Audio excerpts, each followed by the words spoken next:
Assalamualaikum warahmatullahi wabarakatuh. Selamat berjumpa kembali di Pustaka Guru. Terima kasih teman-teman yang telah bersedia menonton video ini, dan selamat datang buat teman-teman yang baru menemukan channel ini atau video ini. Terima kasih telah bergabung kepada kami. Baik, kali ini kita akan sharing kepada teman-teman berkaitan dengan materi SKB untuk guru SD. Dan kali ini video ini adalah kelanjutan untuk materi yang kemarin part 1, yang sekarang adalah part 2-nya tentang materi pedagogik untuk guru sekolah dasar. Baik, materi pedagogik yang sekarang adalah tentang model pembelajaran, kemudian yang kedua adalah manajemen kelas, yang ketiga adalah media pembelajaran, kemudian yang keempat teori perkembangan. Oke, untuk kali ini materinya akan kita bahas atau soal-soalnya dan materinya inti sekitar 4 materi ini.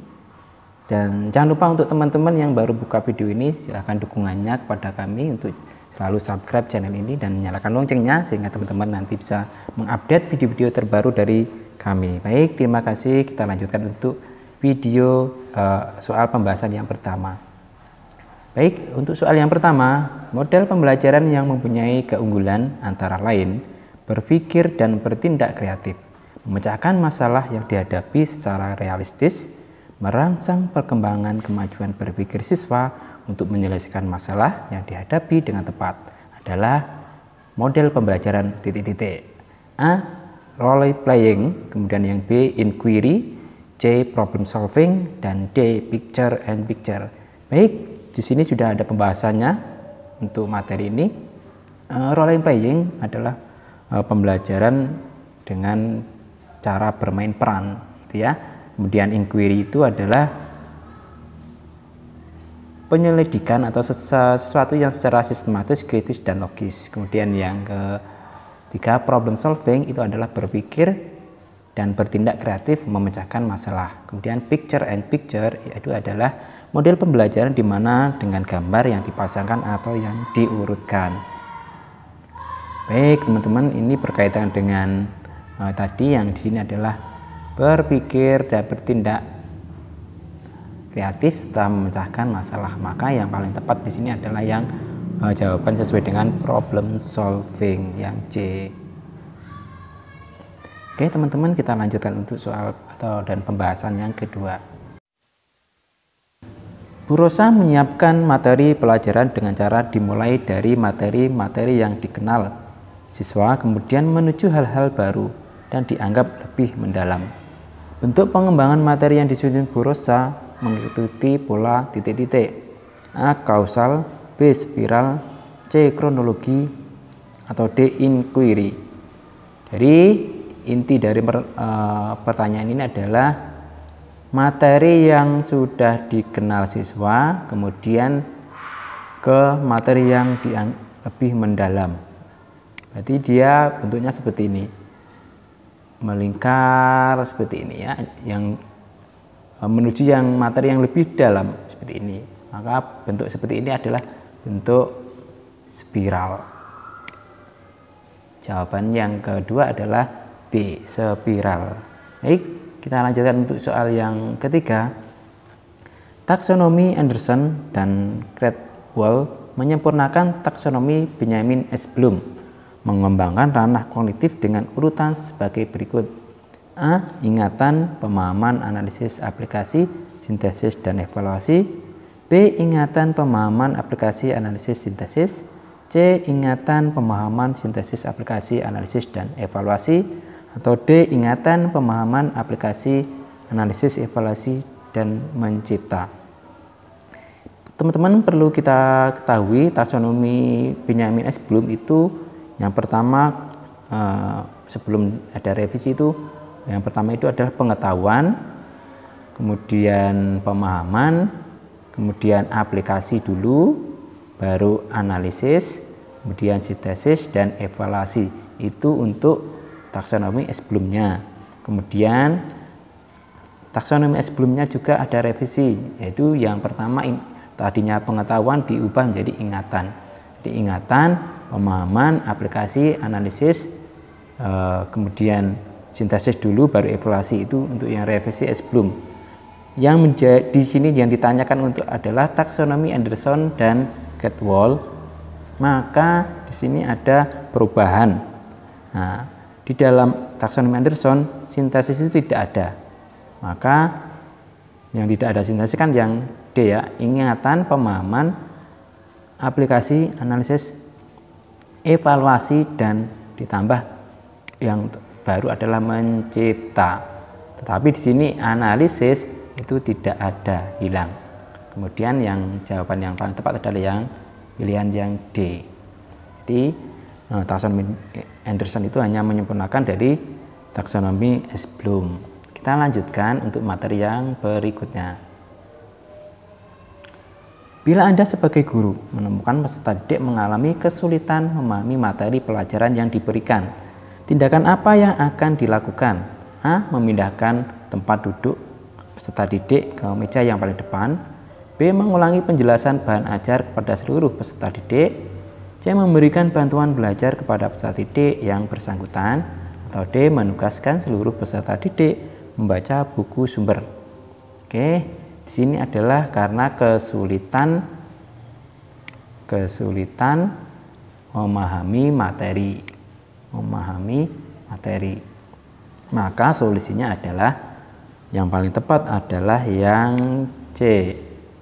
Memberikan bantuan belajar kepada peserta didik yang bersangkutan. Karena materi yang diajarkan itu sulit, kemudian kita beri bantuan ke peserta didik yang bersangkutan. Nah, di sini hanya menemukan peserta didik secara tidak bersama, atau hanya beberapa anak saja. Maka kalau yang di peserta untuk tempat duduk itu kurang tepat. Biasanya kalau solusi yang ini biasanya anak tidak bisa melihat catatan atau tulisan di papan tulis, maka tindakan solusinya adalah dipindahkan di depan.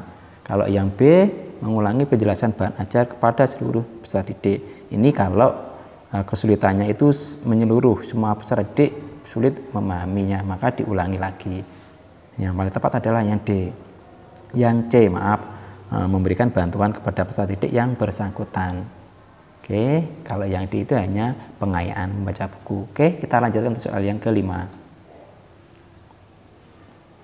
Salah satu prinsip dalam menyusun RPP adalah titik-titik. A. Materi atau bahan ajar berbasis kompetensi. B. Pembelajaran dirancang dengan berpusat pada peserta didik. C. RPP bersumber dari silabus. Atau D. Alokasi waktu sesuai dengan jadwal pada setiap satuan pendidikan. Baik, nanti saya berikan materinya untuk prinsip-prinsip penyusunan RPP. Untuk soal yang ini, yang paling tepat adalah jawabannya yang B. Pembelajaran dirancang dengan berpusat pada peserta didik. Ini salah satunya. Nah, ini teman-teman akan saya berikan materi di bawah ya, setelah pembahasan ini. Baik, kita lanjutkan untuk soal yang ke-6. Perhatikan beberapa komponen dari RPP untuk mata pelajaran bahasa Indonesia sebagai berikut. 1. Kompetensi dasarnya mengenal kegiatan bermusyawarah. Kemudian kedua, indikator menyebutkan 2 ciri kegiatan bermusyawarah. 3. Tujuan pembelajarannya setelah melaksanakan pemilihan ketua kelas, siswa dapat menyebutkan 2 ciri kegiatan musyawarah dengan benar. Berdasarkan komponen-komponen RPP tersebut, prinsip yang digunakan dalam menyusun RPP itu apa? Ya, tadi kan prinsipnya ada kurang lebih 6 prinsip penyusunan RPP. Salah satunya ini, karena ini komponen dasar seperti ini, indikatornya ini, tujuannya seperti ini, maka prinsipnya di sini yang paling tepat adalah yang D, ya, keterkaitan dan keterpaduan. Maksudnya antara komponen dasar, indikator dan tujuan itu saling terkait. Tentang kegiatan musyawarah, ciri-ciri musyawarah, pokoknya saling terkait antara indikator, tujuan dan kompetensinya sama. Kalau memberikan umpan balik ini kurang tepat. Mendorong partisipasi aktif juga kurang tepat. Biasanya model pembelajarannya. Ya, yang paling tepat adalah yang D. Kita lanjutkan untuk soal yang ke-7. Pada saat mempersiapkan pembelajaran, seorang guru dapat menyusun strategi pembelajaran dan menentukan media yang akan digunakan. kemampuan dasar yang harus dimiliki, kemampuan dasar yang harus dimiliki pendidik terkait dengan keterampilan memilih media adalah A. Pendidik harus mengetahui latar sosial budaya siswa. B. Pendidik harus memahami karakteristik dari media pembelajaran tersebut. C. Pendidikan harus menyesuaikan diri dengan kemampuan sekolah. Atau C. Pendidik menyesuaikan dengan materi pembelajaran. Jawaban yang paling tepat adalah yang B. Memahami karakteristik dulu dari medianya. Oke, kalau ini nanti yang utama ini dulu, baru nanti yang lainnya. Gitu ya teman-teman, untuk pembahasannya nomor 7. Kita lanjutkan untuk soal yang ke-8. Oke, kemampuan berpikir untuk mengoperasikan kaidah-kaidah logika tapi masih terkait dengan objek-objek bersifat konkret merupakan ciri-ciri kemampuan anak berusia A 0-2 tahun, B 2-7 tahun, C 7-11 atau 12 tahun, atau yang D 11-14 atau 15 tahun. Oke. Di sini untuk pembahasannya yang sudah saya berikan di sini bahwa 0-2 tahun itu tahap sensomotorik. 2-7 tahun preoperasional. 7-11 tahun operasional konkret. 11-18 tahun operasional formal. Di sini kaitan dengan objek-objek benda yang bersifat konkret. Maka yang paling tepat di sini ya, operasional konkret. 7 jawaban yang tepat adalah 7-11 tahun gitu ya teman-teman. Untuk lebih mudahnya biasanya soalnya seperti ini. Nanti soalnya bisa bersifat konkret atau bersifat abstrak. Kalau abstrak jawabannya nanti yang operasional formal. Kalau jawabannya abstrak. Demikian teman-teman soal yang sering keluar di soal SKB untuk materi pedagogik tahun 2018. Semoga teman-teman mendapat gambaran tentang ini. Dan oh ya teman-teman, ini masih ada materi ya. Ini soalnya sampai di sini pembahasannya. Kemudian di sini saya berikan sebuah ringkasan materi tentang prinsip-prinsip menyusun RPP.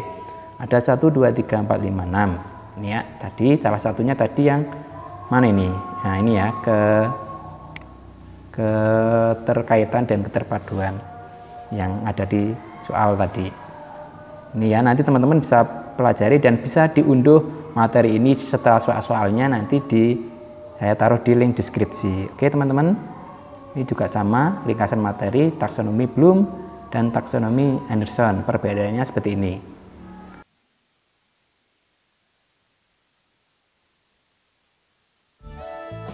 Terima kasih telah menonton video ini. Jangan lupa dukung channel ini dengan cara like, comment, share, and subscribe.